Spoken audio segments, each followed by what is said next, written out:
C'est une histoire qui s'est passée dans un village tranquille, très tranquille, où la vie suivait son cours paisible, les enfants jouaient dehors. Cette bourgade était sise euh, près d'une mare gigantesque, comme un lac. Elle était vaste, mais on n'y pêchait pas, c'était pas la tradition. Les gens du village avaient toujours préféré pêcher dans les ruisseaux et dans les rivières, qui étaient nombreuses aux alentours. Alors le lac, on n'y allait pas vraiment. Mais un été particulier où il faisait très chaud, les enfants ont décidé, vous savez, les enfants, ils bravent toujours tous les dangers parce qu'ils n'ont aucune idée de ce qui pourrait se passer. Alors ils sont allés au lac et un a dit à l'autre: «Ah, viens, on va nager.» Mais je n'ai jamais vu les autres le faire. «Oh, tu vas pas me dire que tu as peur, allez, allez, allez!» Et ils s'encourageaient les uns les autres, ces jeunes adolescents.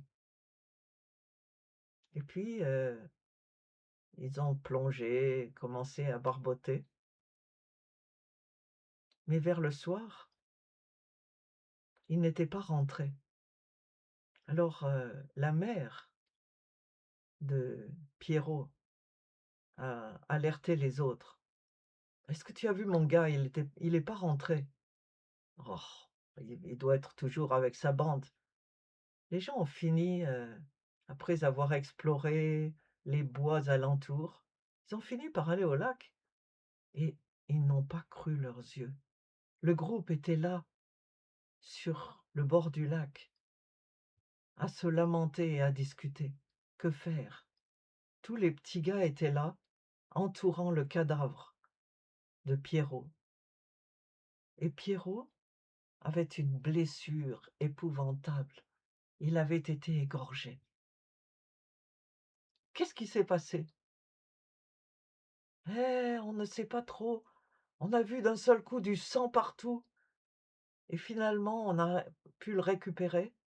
Quelque chose l'a mordu. Alors, on a récupéré le corps. Le village a entouré la famille et pleuré. Tout le monde est allé au cimetière avec eux. Et puis, on a bien averti les enfants, ne retournez pas là-bas. C'est sûr que le groupe d'adolescents n'est jamais retourné. Et puis, on a oublié l'affaire jusqu'au jour où une femme qui avait envie d'autre chose que le lavoir a décidé d'emporter son linge au bord de l'eau. Elle avait entendu que c'était bien de laver son linge là, avec de l'eau qui vous mouillait les genoux pendant que vous lavez, bien tranquille, sans avoir à apporter une eau propre ensuite pour rincer. Alors elle est allée avec son panier et quelques heures après, quelqu'un qui passait par là, du village, a entendu des hurlements sauvages. Ah! Ah! Ah! Ah! Alors il s'est approché, a appelé les autres, vite, vite, vite, vite.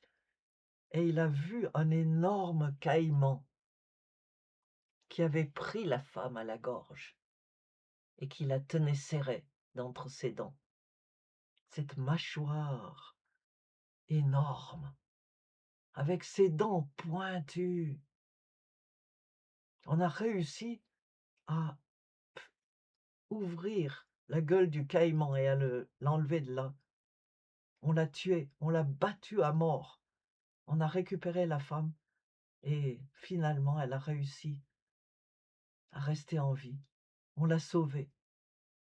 Après quoi, le tambour de ville est passé dans le village, avec son tambour, comme d'habitude, pour les nouvelles. Tralala, tralala. Oyez, oyez, il est interdit désormais de s'approcher du lac. Oyez, oyez. Tralala, tralala. Et il a passé à travers tout le village, de rue en rue, et personne n'est plus jamais allé là-bas. et tout s'est bien passé jusqu'au jour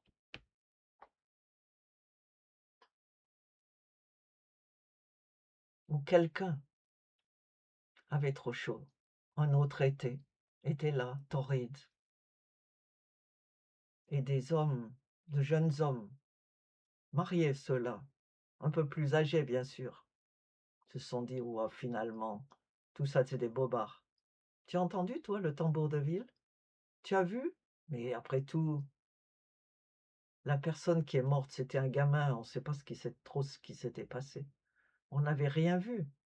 Oui, c'est vrai qu'une femme a été attaquée, mais bon, et ils ont décidé de nager. Et ils s'entraînaient l'un l'autre, et ils nageaient tout ce qu'ils pouvaient dans l'eau, jusqu'au moment où un caïman les a attaqués. Ils se sont battus, et finalement, blessés mais vivants, ils ont réussi à sortir de là. Et après, ils sont allés au café le lendemain, et ils ont dit: «Attendez, mes amis, que je vous raconte ce qui se passe. À partir de maintenant, connaissez le test du caïman. Vous voyez un ennemi vous attaquer. De quoi a-t-il l'air? Ah, il a le type reptilien. Qu'est-ce qu'il a crié avant d'attaquer?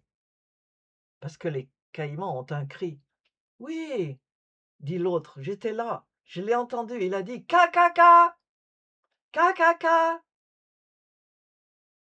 Ah, et tous ces caïmans, celui qui a tué Pierrot, celui qui a attaqué la lavandière, celui qui nous a attaqués, ils se sont tous pris à la gorge. Leur but, c'était d'égorger leur victime. Pourquoi donc, disait l'autre, eh ben c'est clair, ils voulaient du sang.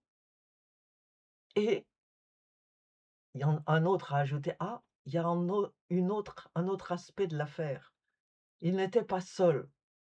Ce n'était pas un loup solitaire. Tous les autres caïmans sont venus le soutenir. Conclusion. La prochaine fois que vous voyez quelqu'un attaqué ou qu'on vous rapporte que quelqu'un a été attaqué, posez-lui la question. Avait-il l'air reptilien? A-t-il crié cacaca avant de vous attaquer? S'en est-il pris à la gorge? A-t-il été rejoint par d'autres caïmans qui venaient par derrière? Eh bien, c'est un caïman.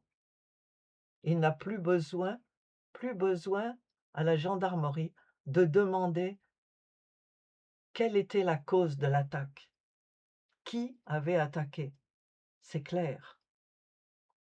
Type reptilien, cri cacaca, attaque à la gorge, en bande, l'affaire est classée. Mes enfants, mes amis, prenez-en de la graine.